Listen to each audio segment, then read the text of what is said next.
突然ですが、旅客機の定員は何を基準にして決められているかご存知ですか？エンジンなどの性能？機体内部の容積？もちろんそれらも重要なことですが、最も大きな要因は、旅客機がトラブルを起こした時に、一定の時間以内に、すべての乗員・乗客が脱出できることと言っても過言ではありません。例えば、火災が発生したり、水上に不時着した際などは、一刻も早く脱出することが要求されます。そのため、FAA アメリカ連邦航空局では、90秒ルールという基準を設け、機体に備え付けられた非常口のうち、半分以下を用いて、90秒以内に、すべての乗客、乗員が脱出できなければならないと定められています。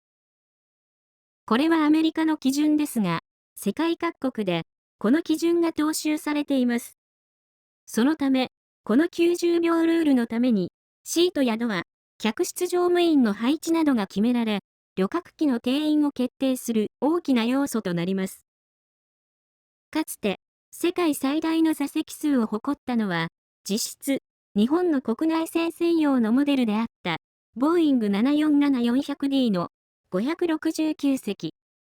現在は、エミレーツ航空の A380 の一部機体が615席となっており、世界で最も座席数の多い機体です。イスラエルの国営であるエルアル航空は、1991年5月に、ボーイング 747-200で、約1100名の人々を乗せてフライトを行ったことで、ギネスブックに登録されています。ジャンボジェットの定員数を大きく超える乗客を乗せたフライトは、一体なぜ起こったのか。今回は、この出来事について紹介していきます。なお、この事柄については、資料によって数値や記述が異なっているところがあるため、この動画は、それら資料の最小公約数的な情報を採用していることをご了承ください。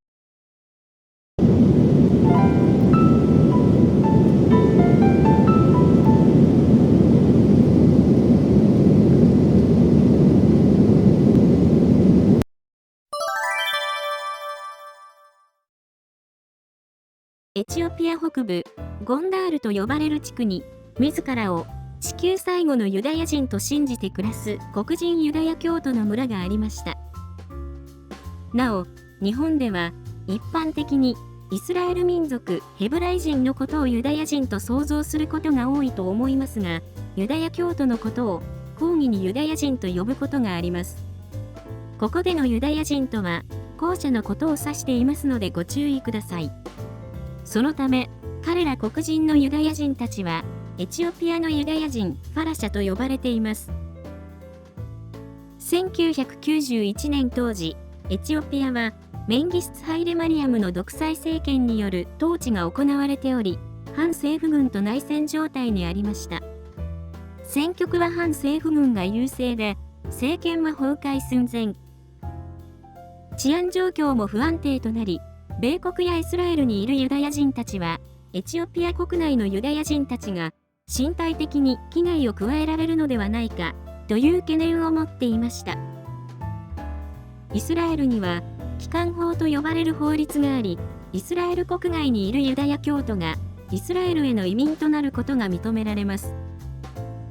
その帰還法にのっとり、イスラエル政府は米国からの計画支援を受け、エチオピアのユダヤ人たちをイスラエルへ移送することを決断。悪化する紛争に巻き込まれたユダヤ人を避難させることを決定しました。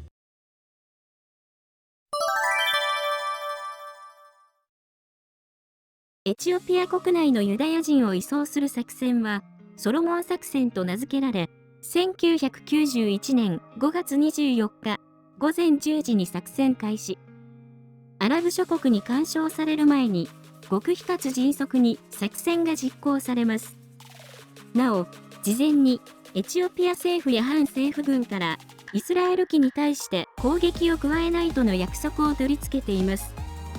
イスラエル空軍の C130 ハーキュリーズや、同じくイスラエル空軍のボーイング707、エルアル航空のジャンボジェットなど合計35機が続々と首都アディスアベバのボレ国際空港へ姿を現しました。アディスアベバ近郊に集まっていたユダヤ人たちは、ボレ国際空港までバスでピストン輸送し、これらの航空機でイスラエル・テルアビブにあるベングリオン国際空港まで輸送します。ユダヤ人たちは着の身着のままで飛行機に搭乗しますが、その機内は座席などが撤去され、床に直接座ることしかできない状況でした。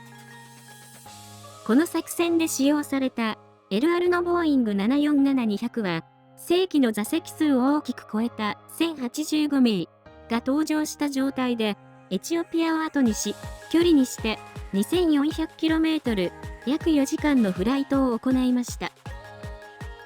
なお、このフライト中に2名が出産により増加し、このジャンボのフライトに乗った人の数はギネス記録にもなっています。